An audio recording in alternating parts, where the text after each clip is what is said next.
Hi everyone! Welcome back to my channel and welcome to another episode of my vlog. And for those na bago dito sa channel ko, welcome din po sa inyo. Today's episode, I'll be telling you my secrets, how I was able to lose weight in just less than 4 weeks. I know that most of my friends are asking me how I was able to lose weight na napakabilis. So I'll be telling you my secrets in this vlog or in this episode. So please keep on watching.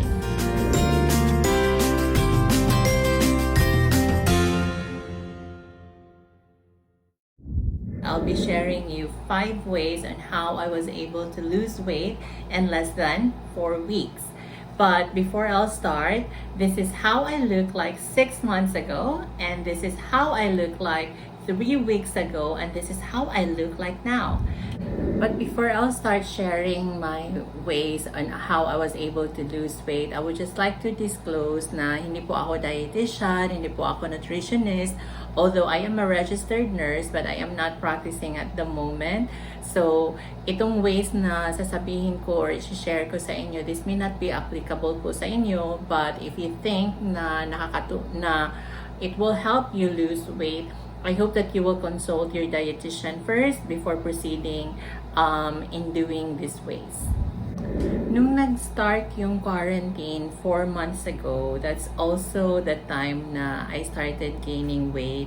Kasi wala kang ibang ginagawa, bagod ka sa bahay, so palagi kang kumakain, nagluluto, o kaya bumibili ng pagkain online.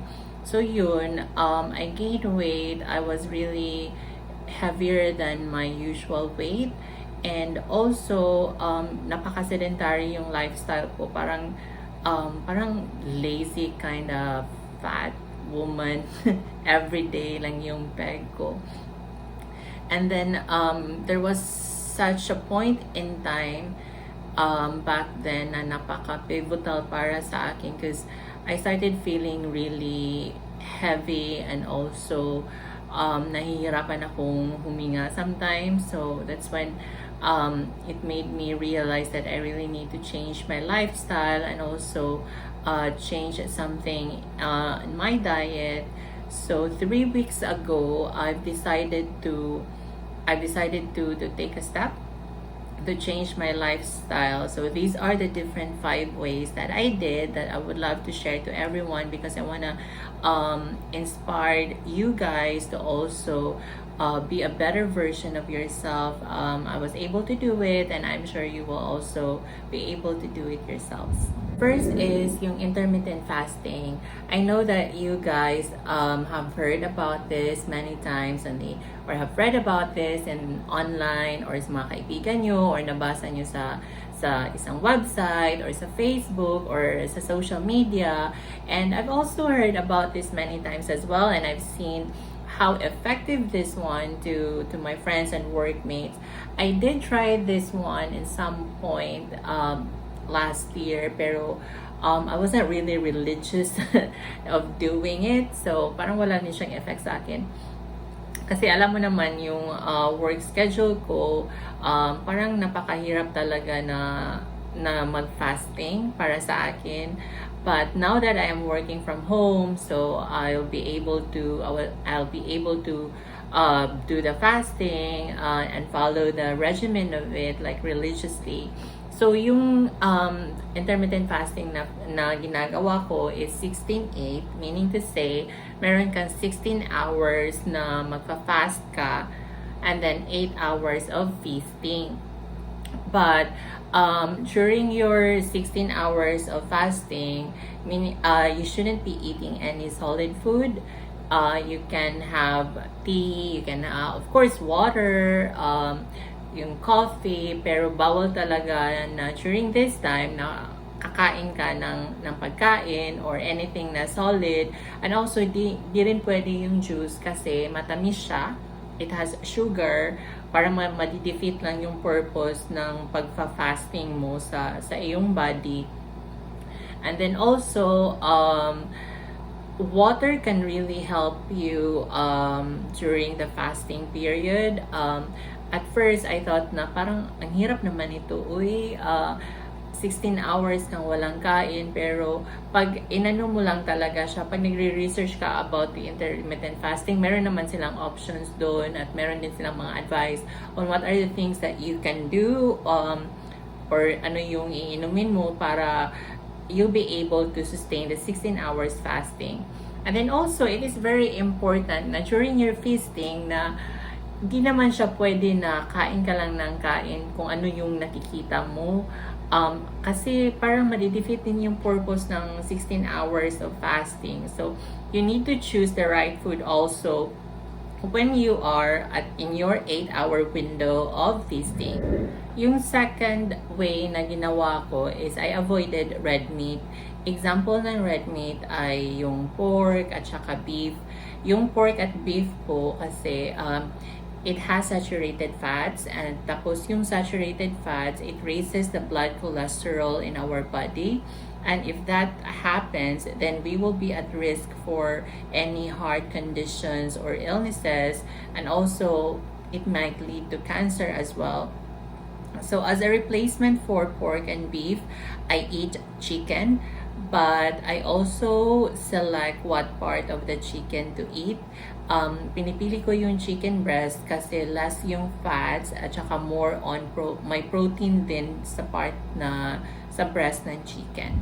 Third way that I did was to avoid carbs, sweets, and also soft drinks. So I am not eating bread, rice, and chocolates and ice cream, although ice cream is really my guilty pleasure. But when it comes to replacement sa rice at saka bread, I eat fruits and vegetables. Sometimes I mix them together as my salad, like fruit and vegetable salad. And also as a replacement for my ice cream, whenever I crave for ice cream, I make myself a smoothie. In that way, I'll be able to satisfy myself. Kasi parang ice cream na rin yung smoothie. Pero when you're making a smoothie, just make sure also na low level lang yung sugar. But for me, I always make use of fruits, sweet fruits as a replacement for sugar. Kasi yung fruits, meron naman yung meron na siyang sugar, which is called fructose. So, yun, in that way, ma-minimize mo yung sugar consumption mo rin. And then, yung pang-apat, exercise. Di naman, when it comes to exercise, hindi naman yung super hardcore na exercise or super rigorous na exercise.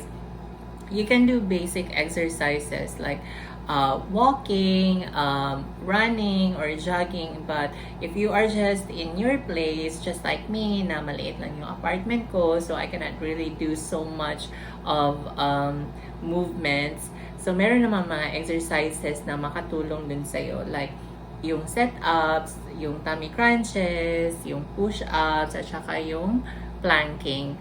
But, before you do your exercises, you have also to make sure na kaya ng katawan mo. Kasi baka naman merong mabali or ano. So, I would suggest na you do the basic exercises first, which is yung walking. Like kagaya ko, I have 1 hour lunch. Sometimes, if I'm not be able to do my daily exercises, like yung mga crunches ko, yung planking, I do walk. I go out from my apartment, of course with mask. I go out outside from my apartment para I take a walk. Mga 10 minutes to 15 minutes na walk para lang magpapawisan ka. Kasi yun yung way mo na parang you detoxify yourself. Yung panglima at ang pinaka-last, ito yung pinaka-favorite ko. It is sleeping. You should get 8 hours of sleep in a day. I know na parang napakahirap naman gawin ng 8 hours of sleep. Especially, I'm working in a corporate world. So, tapos yung schedule ko pa madaling araw. So, mahirap talaga siyang i-achieve. But I always make sure na in the afternoon, I'll sleep. Like, I usually sleep around 6 or 5 p.m. Tapos gigising ako after 8 hours. I'll just make sure lang talaga na I have enough sleep para din para din ma-achieve ko yung 8 hours. Kasi pag less lang yung tulog mo, di ba, you wake up feeling heavy, parang bloated yung feeling mo at saka yung katawan mo. And when that happen, when your body is stressed, that's when you crave for food. That's when you tend to eat a lot. So sleeping is also helping you losing weight. So there you have it, my 5 ways how I was able to lose weight in less than 4 weeks. So if you think na napaka helpful nito, just click lang yung like button, at saka if meron kayong mga suggestions na gusto kong gawin for my next vlog, comment nyo lang below dun sa comment box. Promise I'll do all of those things na isa-suggest nyo. And if you are new to my channel and you haven't subscribed yet, so please just hit mo lang yung red button na subscribe, at saka just click or tick the bell button para ma-notify ka whenever I drop a new video. So before I'll end this episode, I would just like to remind everyone to keep on smiling, because you are special. When we are smiling, the rest of the world will also be smiling. Bye!